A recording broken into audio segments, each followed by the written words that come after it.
तो MP board के class 10th के सभी विद्यार्थियों, लो जी, जिस घड़ी का आपको इंतजार था, आपकी बार बार कमेंट आ रही थी कि आप हमें जो 6 तरह के प्रश्न पत्र प्रोवाइड कराने वाले थे उनको प्रोवाइड करा दीजिए। तो चलिए बच्चों, ये आपके लिए, हमारे जो बच्चे हमारे साथ ऑनलाइन जुड़े हुए उनके लिए देख सकते हैं set b c d e f तक अपन लेके चलेंगे। देख सकते हैं आप, ये सारे के सारे प्रश्न पत्र आपको मैं प्रोवाइड कराऊंगा विद सॉल्यूशन विद पीडीएफ। ठीक है, ज्यादा जानकारी के लिए आप कॉल नंबर पर, दिए गए नंबर पर कॉल कर दीजिएगा, है ना, डिस्क्रिप्शन में नंबर मिल जाएंगे आपको। चलिए, है ना, शुरू करते हैं और बढ़िया से तैयारी करिएगा आप। 96 और 404 का एचसीएफ होगा, 96 और 404 का एचसीएफ कितना होगा। तो यहां से देख सकते हैं आप, दोनों का एचसीएफ जब निकालोगे इस तरीके से, तो एचसीएफ का मतलब होता है जो छोटी से छोटी संख्या हो। तो देखो, दोनों में जो छोटी संख्या है वो 2 है और वो भी 2 की घात 2 है, छोटी, बड़ी तो 2 से 2 की घात 5 है। तो यहाँ पर 4 आंसर आ जाएगा। एक द्विघात बहुपद जिसके शून्य -3 और 4 है, तो वो बहुपद क्या होगा? तो बहुपद है 7 नंबर वाला। ये दो जो मैंने लिखे यहाँ पर, योगफल और गुणनफल, दोनों में से एक या तो रिक्त स्थान में आ जाएगा, सही विकल्प में आ जाए, भले जोड़ी कहीं पे भी आ जाएगा। यदि पूछे कि शून्यकों का योगफल है ना, तो इनका योगफल तो होगा माइनस का b बटा है, और गुणनफल पूछ ले आपसे तो c बटा a लिख दीजिएगा, याद रहेगा।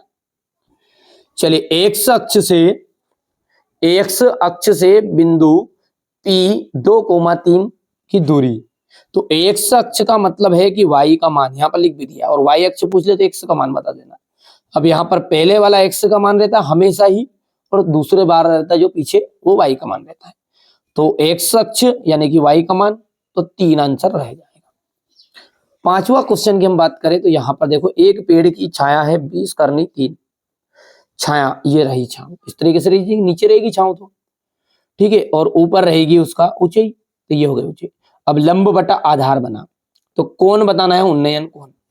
तो एंगल बनाने के लिए आपको tan थीटा का मान बताना है, तो 20 और 20 बटा लंब बटा आधार, लंब हो गया 20 बटा 20/3, आधार हो गया 20 से 20 कैंसिल, 1/3, और 1 बटा जो करनी 3 होता है वो tan 30 डिग्री का मान, याद रहेगा।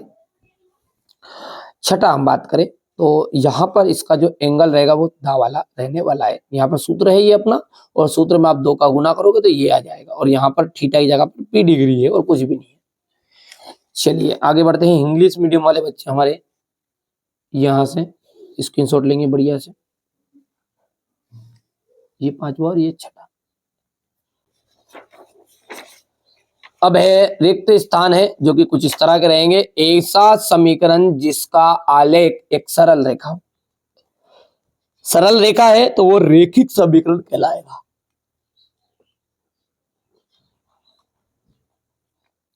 समीकरण है 3x² - 2x + 1/3 = 0। इसका विविक्त कर क्या होगा? देखो, विविक्त कर का फॉर्मूला होता है b² - 4ac। ध्यान से देख लो, ये खुद दिखा है यहाँ पर, और b का मान कितना है? -2 है, तो -2 की घात 2, 4 × a 3 गुणित c, तो 1/3।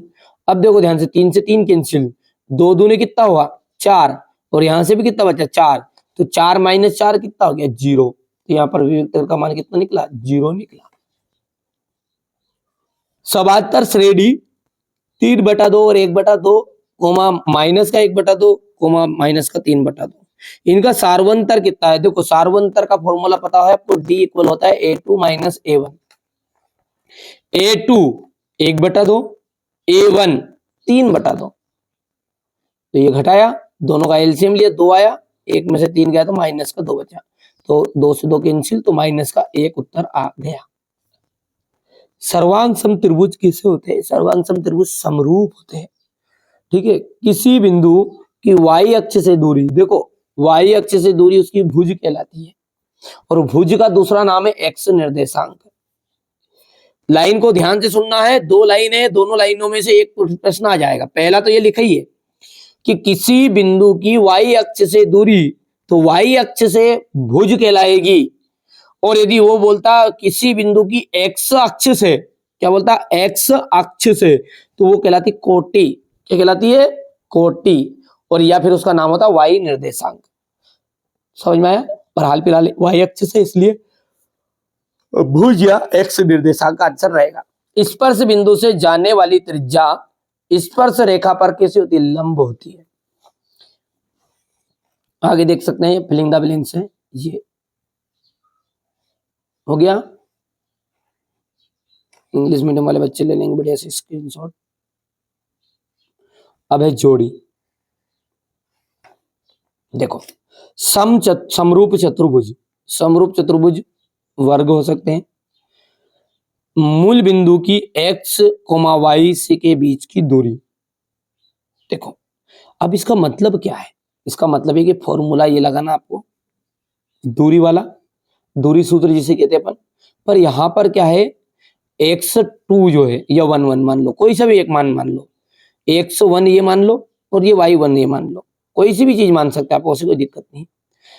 पर एक जो मान है दूसरा वो 0 रहेगा, तो मान के चलिए अपन ने x2 लिख लिया, x2 का मान कितना है, x है, और x1 का मान कितना है, 0। तो यहाँ पर ये x2 तो क्या बन गया, x, तो घात 2 हो गई। यहाँ पर भी ये सामने वाला 0 है, तो ये भी ऑटोमेटिकली क्या बन जाएगा, y बन जाएगा। एक जब एक 0 हुआ तो यहाँ x हो गया, यहाँ पे ये 0 हुआ तो ये y हो गया।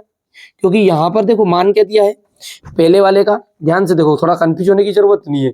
ये ऐसा बोल रहा है, इसको और थोड़ा सा आगे अपन बढ़ा देते हैं। ये ऐसा कह रहा है कि जो x2 है इसको आप x मान लो, और माइनस करके कितना हो गया, ये 0 हो गया है इसका मान, तो ये घात 2 हो गया। अब उत्तर कितना निकलेगा जल्दी बताओ, x ही निकलेगा, तो ये x की घात 2 हो गया आगे। इसी तरीके से ये y2 है, इसको अपन ने क्या बनाया, y माना है, माइनस अगला वाला क्या है, 0 है। ठीक है भैया, तो ये कितना हो गया, ये भी y हो गया। तो ये तो हो गया देखो x की घात 2, ये हो गया y की घात 2। पर अब करनी में है तो करनी में देख लो, ये आंसर आ गया। ठीक है भैया, साइन 0 का मान जो होता है बच्चों, होता है 0 डिग्री। 1 प्लस कोट स्क्वायर, ये आपकी सर्व समीकरण।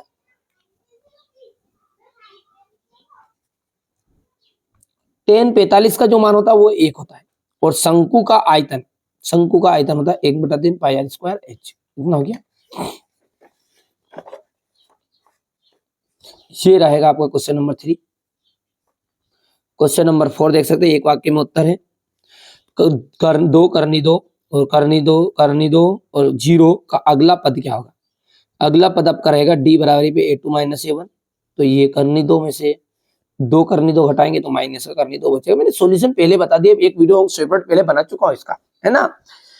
तो कई बच्चों को नहीं मिल रहा था तो वो बार बार कमेंट कर रहे थे, इसलिए मैंने फिर से दोबारा बना दिया, है ना। दृष्टि रेखा की परिभाषा लिखिए। दृष्टि रेखा की परिभाषा है वस्तु और हमारी आंख में मिलने वाली रेखा को अपन कहते हैं दृष्टि रेखा।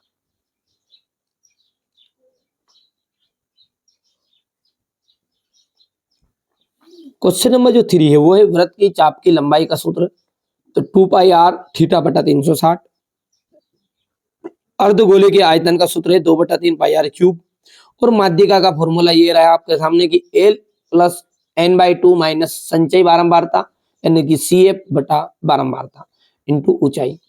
निश्चित घटना की प्रायिकता लिखिए। निश्चित घटना की प्रायिकता कितनी है, 1 रहेगी। अनिश्चित घटना की प्रायिकता कितनी होती है, 0 होती है। दोनों में से एक तो जरूर आता है ना। यहां से आप देख सकते हैं ये हो गया इतना। अगले हम बात करें तो यहां से आप देख सकते हैं प्रत्येक पूर्णांक प्राकृत संख्या होती है, तो ये आपका असत्य रहेगा। x² minus 4x plus 4 equal to 0 के मूल बराबर है। तो बराबर ये देख लीजिए, सूत्र लगा दिया मैंने, b² माइनस 4ac इक्वल 0। तो b का मान हो गया -4, जो कि यहां से लिखा है 1 4 इंटू a मतलब 1 और c मतलब 4। ये देखिए 4 चुको 16 और ये भी 4 चुको 16, 16 माइनस 16 ये 0। सही बिल्कुल। 1 2 1 3 एक समांतर श्रेणी। समांतर श्रेणी में क्या होता है, यदि आप 2 में से 1 घटाओगे तो 1 आएगा, इस 1 में से 2 घटाओगे तो माइनस का 1 आएगा, इस 3 में से 1 घटाओगे तो 2 आएगा। यानी कि अलग अलग उत्तर आ रहा है। और समांतर श्रेणी का मतलब होता है कि उसका हर एक पद उसके अगले वाले पद से एक निश्चित अंतर रखता है। यानी कि भले आप A2 है, दूसरे वाले में से पहला वाला घटाओगे तो भी वही उत्तर, तीसरे वाले में से दूसरा घटाओगे तब भी वही उत्तर, चौथे वाले में से तीसरे नंबर का घटाओगे तो वो जब भी उत्तर एक जैसे ही आएगा तो वो श्रेणी आपकी समांतर श्रेणी होती है, जो कि यहाँ पर ऐसा नहीं है, इसलिए असत्य हो गया। समकोण त्रिभुज का क्षेत्रफल 1/2 इंटू आधार इंटू शीर्षलंब होता है, बिल्कुल सत्य बात है। और वृत्त के दो बिंदुओं पर प्रतिच्छेद करने वाली रेखा को अपन छेदक रेखा कहते हैं। तो बिल्कुल सही बात है, ये इस तरीके से चित्र मैंने बना ही दिया, इसको छेदक की रेखा कहते हैं।